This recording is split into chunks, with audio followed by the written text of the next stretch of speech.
Here's your first challenge blueprint. Tilt the cup.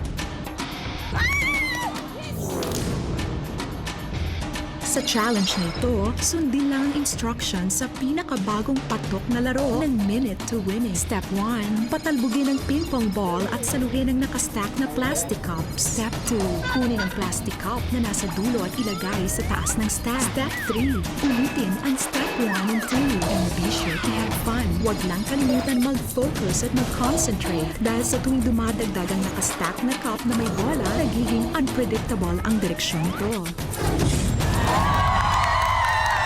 First challenge natin ay Tilt the Cup. Ana, bakit si Giselle maglalaro? Mas magaling siya sa akin pagdating dyan. Kita mo naman yung mata niya, no? Mas malaki liit. Malinaw. At bakit naman si Arlene? Kasi medyo namamanid yung kamay ko, baka bumagsak eh. This is Tilt the Cup. You have more than a minute doing it. Good luck. The game begins in 3, 2, 1.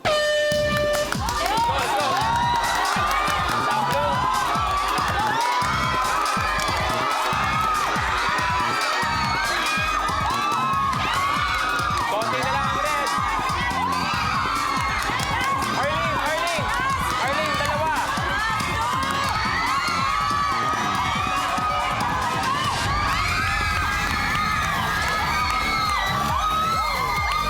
Okay na, Arlene. Okay na. Awat na.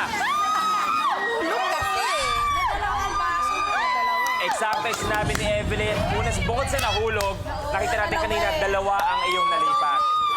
At, huy, first level pa lang. Huy. Pero tama, napakaganda na sinabi niya. Point yun. Dahil nauna kayo, red team, meron na kayong 1 point. Ang ingay po. Wala kang kasing ingay. Okay. 1 point sila. Tandaan nyo, unahan to, race to 4 points. Ibig sabihin, kayang-kaya nyo pang humabol mga sexy. Kaya pa. Ready? Ready? Yes. Here's your next challenge, blueprint. Hanky-panky. Yes!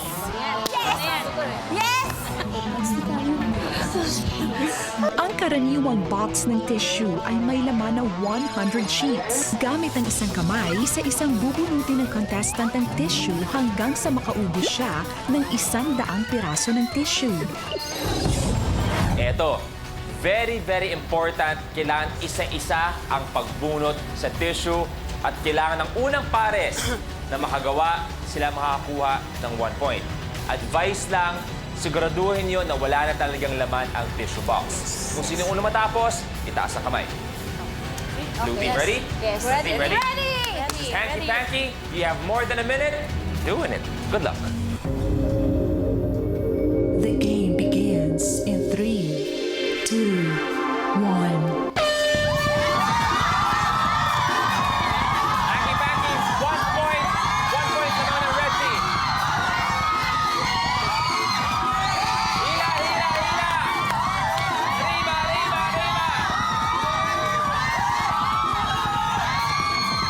Konting bilis, Arlene. Grabe yung red team, oh.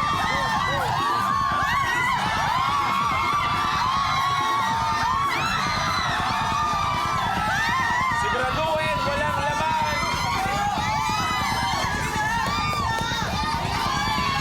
Come on, Arlene!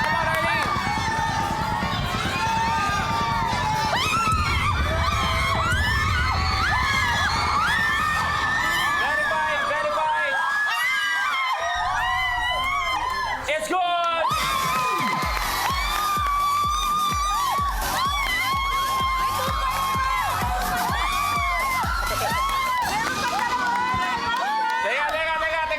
Teka! May sinasabi si Evelyn. May 2 points pa! Yes. Babawi. At dahil kayo nakagawa, meron na kayong 2 points. 2 points na lang. Kayo ang maglalaro sa next level natin. Tandaan nyo, race to 4, pero tamang-tama yung sinabi nyo, 2 points lang yan. Pwede nyo pang habulin, Yes. race to 4. Correct. Okay? Yes. Yes. Ready? Ready. Here's your next challenge, blueprint. Ball balance. Yes! Kaya natin yan! Madali lang yan! Kaya!